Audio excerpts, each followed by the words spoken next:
ఐలాపూర్ గ్రామంలో 119 సర్వే నెంబర్లో ఏదైతే ప్లాట్లు చేసి గవర్నమెంట్ ల్యాండ్లో అక్రమంగా ఎవరైతే ఎంక్రోచ్మెంట్ అయ్యారో వాళ్ళని రిమూవ్ చేయడం జరిగింది. అట్లనే 462 సర్వే నెంబర్లో ఒక 25 గుంటాస్ ఎంక్రోచ్మెంట్ అయి ఉన్నారు. ఆ ఎంక్రోచ్మెంట్స్ కూడా ఇవాళ కంప్లీట్ చేయడం జరిగింది. ఇదంతా హైదరాబాద్ పరిధిలో జరుగుతుంది.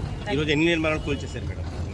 ఈరోజు ఒక 10 నిర్మాణాలు ఇంకేమైనా అంటే ఇంకా అది complete daily routine work based ఎవరికైనా నోటీసులు జారీ చేయడం కానీ ఆల్రెడీ ఎంక్రోచ్మెంట్లో ఉన్న వాళ్ళందరికీ నోటీసెస్ ఇష్యూ చేశాము. అది ఎంతమందికి ఇచ్చారు మేడం నోటీసులు? చెప్తాను. మేబీ అవి ఎప్పటివరకు కూల్చేస్తాం? రొటీన్ ప్రాసెస్లో జరుగుతుంటుంది, రొటీన్గా డైలీ జరుగుతుంది.